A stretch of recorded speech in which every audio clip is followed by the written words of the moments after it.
The movie begins with a middle-aged woman named Lenora who's wearing her red jacket, preparing to go out for a morning jog. As she runs out of her house, meanwhile, we can see Lenora's husband, Christian, waiting in a van filled with hatred for her. As soon as Lenora runs past him, he starts the van and begins chasing her. Soon, he hits her from behind and runs the van over her. The story then shifts to an old detective narrating this murder case to his daughter during lunch. The detective is convinced of Christian's guilt and mentions that he can't stop thinking about the case. He then reminds his daughter about how dangerous love can be and resumes the story, taking us 3 days back in time before the murder occurred. That night, as Lenora is sleeping, Christian's phone starts beeping at 3 a.m., disturbing her sleep. At first, Christian tries to lie, claiming it's work-related. But as the beeping continues, Lenora insists on seeing who's messaging him at such an odd hour. However, Christian becomes defensive and refuses to show her his phone, sparking suspicion that he might be hiding something, possibly having an affair. When she attempts to take the phone from him, Christian reacts strongly and throws it against the wall, breaking it. The story then delves into the background of our main characters, providing insight into their lives. Christian is a co-founder of a construction company, which he started with his friend Peter.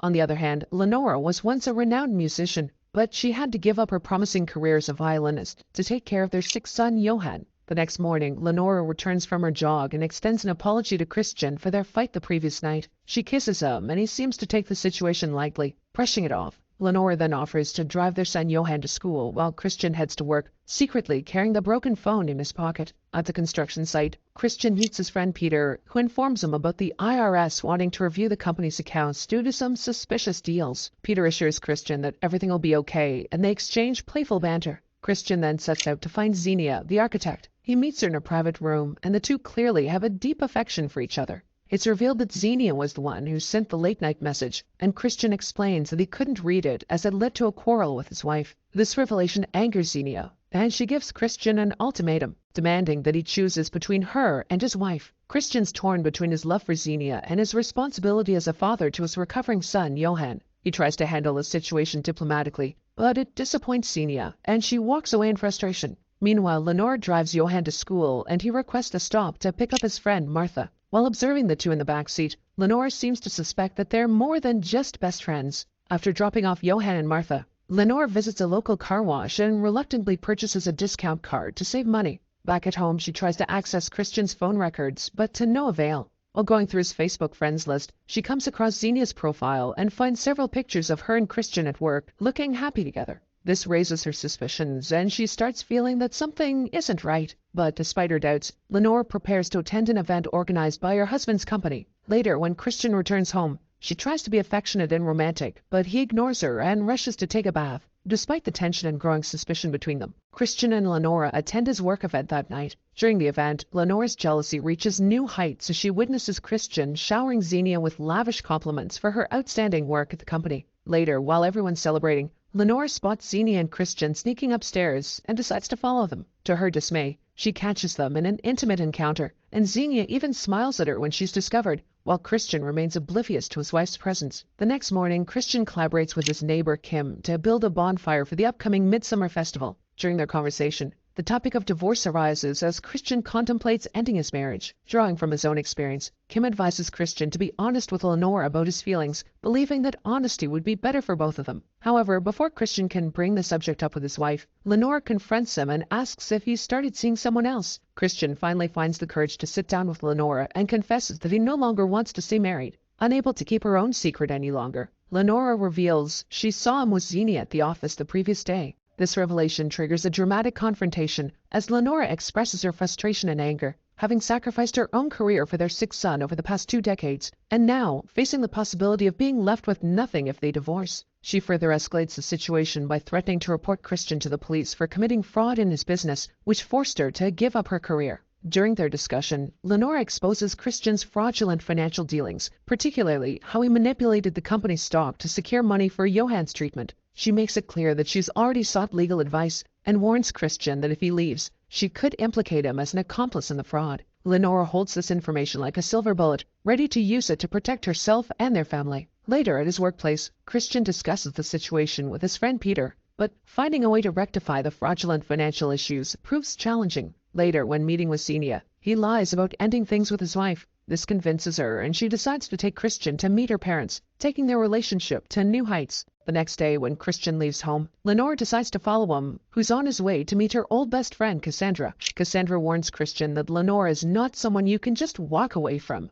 She recounts an incident involving Mike, one of Lenore's ex-partners who died in a mysterious cliff accident. Armed with this new information, Christian contacts Sonia, Mike's former lover at the time of his death. Sonia also believes that Lenore is responsible for Mike's demise. However, she was never considered a suspect due to her alibi of being at music practice, which was confirmed by her teacher. Later, Christian visits Xenia's place and meets her mother, all while being observed from a distance by Lenora. Back at home, Christian confronts Lenore about the accusations, but she dismisses them, leading to a heated argument where she claims the house and their son as her own. She then throws him out of the house and Christian drives away in his car. In a state of desperation, Christian devises a plan to cause harm to Lenora. He swaps his car with one of the company's white vans and hides behind trees along her jogging route. The following morning, as soon as he spots her jogging, he accelerates the van and runs her over. After the gruesome act, he sneaks back into the office to create an alibi, pretending he's been working the whole time. Afterward, Christian returns home and, consumed by guilt, avoids looking at his son. He also cries in the shower and later has a drink to cope. However, to his shock, while he's drinking,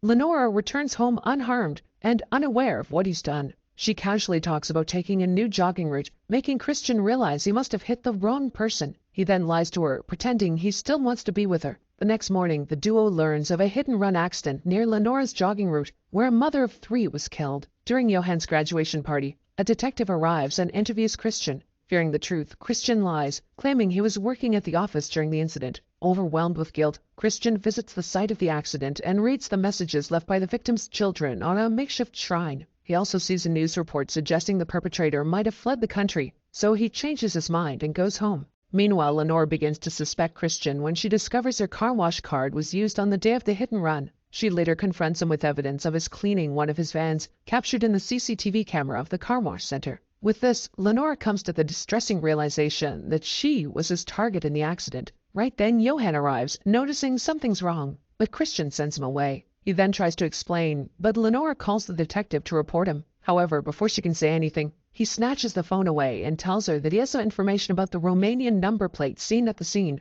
Seizing the opportunity, Lenore rushes out of the house. Christian tries to calm her down, but she takes her phone and leaves. In his confusion, Christian attempts to call Xenia, but she doesn't answer. Shortly after, the detectives visit their house to gather more information. Later that night, Lenore and Christian meet at a fancy restaurant for a dinner date. A composed and calculated Lenora then unveils her plan. She won't report him for any of his crimes, but she demands he kills Xenia and removes her from getting into their relationship. Lenora feels unsafe around Christian and believes that committing a crime together will further bond them. Initially, Christian refuses to do so, but when Lenore discloses that she was the one who killed Mike and framed an alibi by recording herself playing the violin while her teacher was away, he gets afraid and agrees to her plan. Christian also decides to use this template for their plan to eliminate Xenia. Together, they build their alibi by booking a trip that will ensure people see them together. As part of their plan, the couple decides to go on vacation and stay at a hotel as an alibi, while Christian carries out the task of murdering Xenia and making it look like a robbery.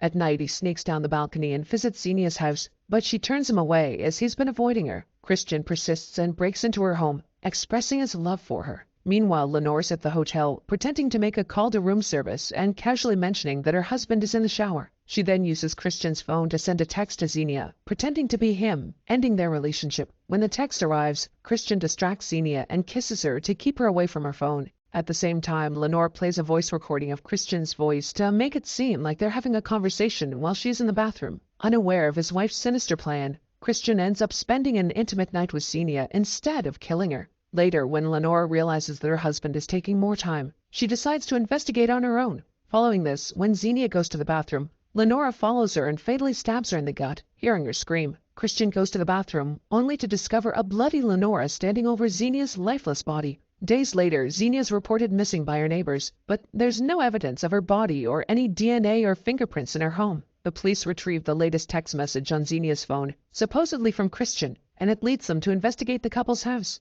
There, the couple tells them that they were at a spa that night and have receipts to prove it. The detective, however, is suspicious and sends hounds to search the nearby woods for a body while the whole community is preparing to celebrate the Midsummer Festival. At the same time, Lenora urges Christian to light a bonfire in the middle of the lake. The police hounds are also in the woods, and suddenly they start barking near the lake. Hearing fire through binoculars, it's revealed that Xenia's body is hidden inside it. After the incident, the family decides to sell their house and move away. However, the detective remains convinced of Christian's guilt, though he was never convicted due to a lack of evidence. The film ends with a haunting shot of Xenia's bones at the bottom of the river, and it becomes clear that the case remains unresolved, leaving a lingering sense of unease and mystery for everyone.